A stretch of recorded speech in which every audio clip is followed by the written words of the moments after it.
Happy New Year all, 2025. This first weekend of January. I think we have some of our basketball teams here today, some of our coaches and players.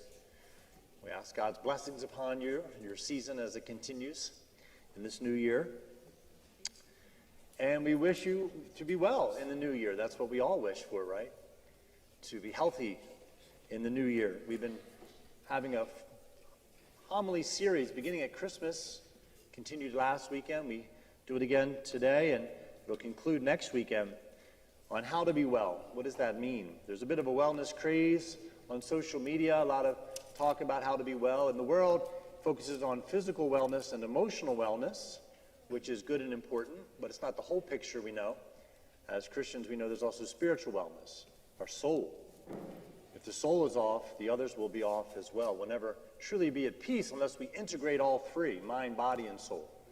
That's the challenge. It's not easy. That's why we're here this morning. We're begging God for grace to help us to get our lives in order, right, week by week. And that's why Jesus came to earth, to help make us well, right? We're not on our own. We don't have to figure it all out by ourselves. He comes to give us guidance and motivation. And that's what we celebrate at Christmas. God came to earth to help us. And it began in the crib in Bethlehem, but really came to fruition when he grew up and began his public teaching and preaching, curing the sick, giving sacraments. So today we consider physical wellness. Last week we considered emotional wellness. We might say the theme today is be healthy for the journey. We remember the wise men. They had to make a long journey. They had to be healthy. Probably cross some deserts to get to Bethlehem. Caspar, Balthazar, Melchior. Traditionally, those are their names. And just like they had to be fit for the journey, we want to be healthy for the journey of life, right? To live life well, but also to make our way to heaven. We look at the scriptures this morning. The prophet Isaiah in the first reading, he in a certain sense predicts the wise men. He says, "Kings shall walk by your light, and caravans of camels shall fill you with gold and frankincense." Isaiah is talking about the Messiah who's coming, the mysterious figure. He's predicting the coming of Jesus, and he says, when he comes, kings shall come on camels with caravans bringing gold and frankincense. And of course, that's what happened. 3 kings came and gave Jesus gifts of gold, frankincense, and myrrh. So Isaiah predicted it hundreds of years before. St. Paul, in his letter to the Ephesians, the second reading today, he says, "It has now been revealed that the Gentiles are co-partners to the promises of Jesus." Paul says, this religion isn't just for Jewish people anymore. Now it's for the whole world.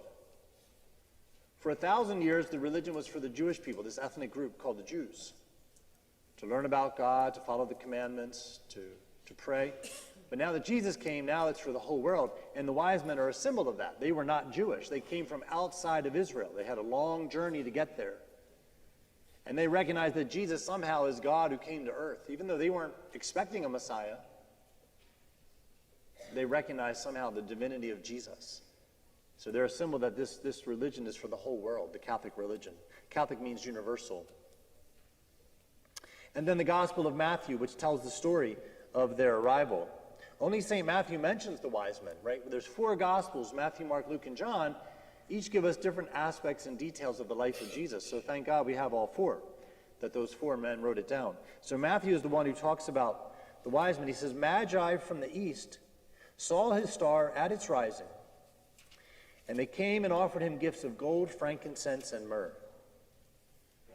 So the way Matthew describes it fulfills what Isaiah predicted. These magi, these wise men, these kings came from the east, from a distance, and brought him gifts. So how does this Feast of Epiphany apply to us? Right, we want to be fit for the journey of life. We want to be fit and ready whenever God asks us to do something. We tell students in school, like, you have to study now to prepare for what you're going to do later, but you don't know what you're going to do later. But if you don't study now, you won't be ready later. Got it? You find out what you want to do, but oh my gosh, I didn't study enough. I don't have the tools. I'm not fit. I'm not healthy. I'm not ready to do the thing I want to do, but it's kind of too late to get ready now. I was supposed to get ready before. That's true of almost everything in life. We want to be fit, alert, spiritually, emotionally healthy, balanced, physically healthy, to be ready for whatever opportunities or responsibilities come up. We have two movements here in our parishes helping people to be fit: Kingdom Builders for women and Exodus 90 for men. Kingdom Builders, they meet once a month, fourth Wednesday of the month in the evening, and there's a talk on wellness, some aspect of bodily, physical, spiritual, or emotional wellness, and then prayers and beautiful hymns and adoration. Exodus 90, a movement for men. It's all around the country now. Thousands of men are doing it each year. It's from the middle of January to Easter, 90 days of intense spiritual living, but it's so healthy. There's practices to grow strong physically and emotionally and spiritually, and you're doing it with other men, holding each other accountable, breaking our bad habits. So you might consider participating.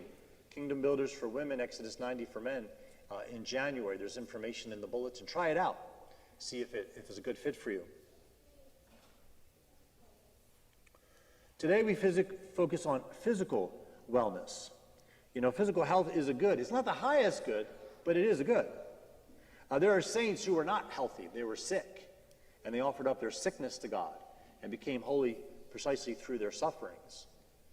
St. Gemma Golgana was a young woman in Rome who had chronic illness most of her life, but she dedicated in prayer every day and receiving Holy Communion, and people recognized her holiness, and they would come and ask her to pray for them.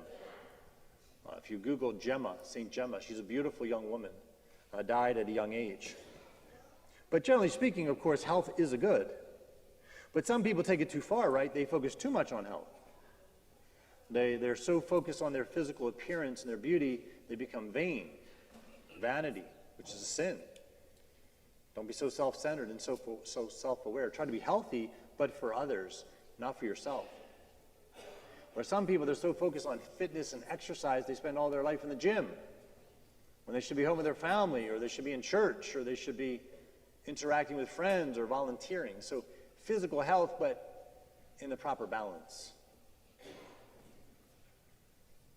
So some aspects of physical wellness, 3 points we reflect on. How is it good for us? At a very basic level, we feel happy when we feel healthy, right? When our lungs are working well and our heart is pumping and we have the proper nutrients, we just feel good about ourselves. And God likes us to be healthy. He made us. He's pleased when we're working our mind, body, and soul. One of my favorite movies is Chariots of Fire. It came out in the 1980s, about Olympic runners from England and Scotland, the early 1920s. They were preparing for the Olympics in Paris. One of the runners, Eric Liddell, was from Scotland, and his parents were missionaries in China, and he felt called to become a missionary to China. But he also was a good runner, and so he was discerning the Olympics. He was training for the Olympics, and his sister said, "Eric, you should go to China. Put God first. Running is a game." And at a certain point in the movie, he says, "Yes, but God made me fast. And when I run, I feel this pleasure." And there's a truth to that. God likes us to develop our physical abilities, to test our limits. Eric went on to win the gold medal, and then he became a missionary in China. He did both. He eventually died as a martyr in China. Very heroic figure, Eric Liddell. Chariots of Fire, maybe a good movie for the new year.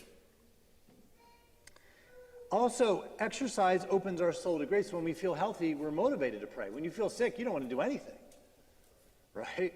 You might pray, "God, help me get better," but that's about it. It's hard to concentrate. You're focusing on your pains and your sufferings. So physical health helps motivate us to go and do our daily prayers and come to Mass on Sunday. Sometimes when we're not physically healthy, we're more vulnerable to sin and temptation. Maybe we're not sick, but we're just not healthy. We're not eating healthy. We're not sleeping enough. We're not exercising. There's an acronym, BLAST, B-L-A-S-T. It says if you fall into this category, be careful because you're vulnerable to sin. If you're bored, lonely, angry, stressed, or tired, those are triggers, right? When you're in those states of mind, you're vulnerable to sin. Bored, lonely, angry, stressed, or tired, BLAST. So try not to be stressed and try to be rested. Helps strengthen us for virtue. So it is a good, right? It makes us feel happy, strengthens us. Secondly, It can also help us develop virtues, particular virtues. If you're going to exercise, you have to practice fortitude, right, to do the difficult thing. Sometimes we don't exercise because it hurts. Well, yes, it does a little bit. But afterwards, you feel good, right? You got to push through the hurt. But if you want to be faster, you got to stretch your lungs. You want to be stronger, you got to stretch your muscles. That's true of anything. You want to get smarter, you got to stretch your brain. If you want to develop a career, you got to stretch your mind. It's true of everything in life. So practice that fortitude of doing the difficult thing. Get used to doing the difficult thing. Start small and build. Also develop self-control, willpower. You know, if you're trying to diet, maybe you're eating too many sweets and you got to say no. It's hard. You're not in the habit of saying no to yourself. Or giving up snacks between meals. You're not in the habit of saying no. Or limiting your drinking of alcohol. You're not in the habit of saying no to yourself. Or skipping meals and fasting. But the more you do it, the more you get used to it, then when you're tempted to do bad things, when you want to do sin, you're used to saying no to your desires. You have stronger willpower. It helps you to choose the right thing at the right time. So get used to denying ourselves little things, and then we'll be ready when temptation comes. So fortitude, self-control.